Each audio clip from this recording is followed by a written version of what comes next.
মেয়েদের নির্যাতন করা এক গুরুতর অপরাধ, যা সমাজের বিভিন্ন স্তরে নিন্দিত হলেও এখনো অনেক স্থানে ঘটে চলেছে। যারা এই ধরনের অপরাধে লিপ্ত হয়, তাদের শাস্তি দেওয়া অপরিহার্য, কারণ এটি কেবলমাত্র ভুক্তভোগীর জন্য ন্যায়বিচার নিশ্চিত করে না, বরং অপরাধীদের ভয় সৃষ্টি করে এবং সমাজে একটি প্রতিরোধমূলক প্রভাব ফেলে। বিভিন্ন দেশে মেয়েদের নির্যাতন ও নিগ্রহের ঘটনায় অপরাধীদের জন্য কঠোর শাস্তির ব্যবস্থা রয়েছে।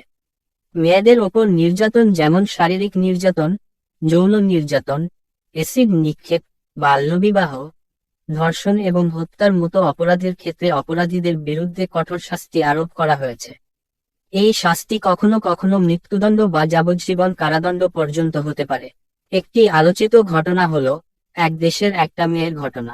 মেয়েটি যৌন হয়রানির অভিযোগ করার পর তাকে পুড়িয়ে হত্যা করা হয়েছিল। এই বর্বর ঘটনার বিচার হয়েছে দ্রুততম সময়ে এবং আদালত দোষীদের কঠোর শাস্তি প্রদান করেছে। মামলার প্রধান অভিযুক্ত সহ 16 জনের মৃত্যুদণ্ডের রায় ঘোষণা করা হয়েছিল।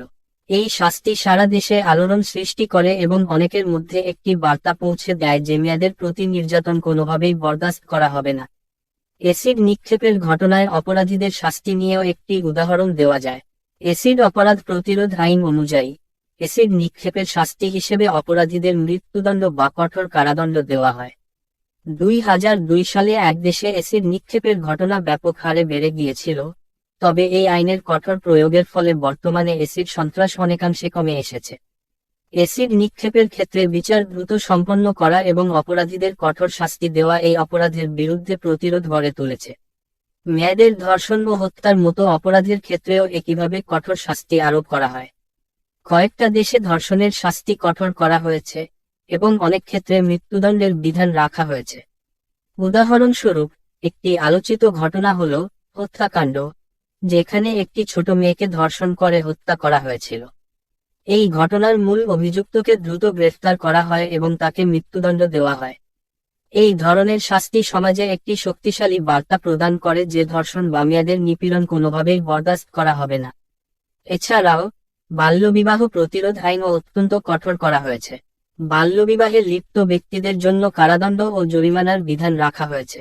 অনেক বাল্যবিবাহের ক্ষেত্রে প্রশাসনের হস্তক্ষেপে বিবাহ বন্ধ করা হয়েছে এবং যারা এই অপরাধে লিপ্ত ছিল তাদের কঠোর শাস্তি প্রদান করা হয়েছে। তবে শাস্তি কঠোর হওয়া সত্ত্বেও অনেক ক্ষেত্রেই দোষীরা শাস্তি থেকে বাঁচার চেষ্টা করে। এ ধরনের ঘটনা ঘটার কারণ অপরাধীদের রাজনৈতিক বা সামাজিক প্রভাব। তবে ন্যায়বিচার নিশ্চিতে সরকার ও প্রশাসনকে সবসময় সতর্ক থাকতে হবে। সামাজিক দৃষ্টিভঙ্গি ও সচেতনতা বৃদ্ধির মাধ্যমেও মেয়েদের প্রতি নির্যাতন প্রতিরোধ করা সম্ভব। কঠোর শাস্তির পাশাপাশি সামাজিক শিক্ষা ও নারীর মর্যাদা সম্পর্কে সচেতনতা বাড়াতে হবে। শুধু শাস্তি নয়, সমাজে নারীর সম্মান ও সুরক্ষা নিশ্চিত করাই আমাদের চূড়ান্ত লক্ষ্য হওয়া উচিত।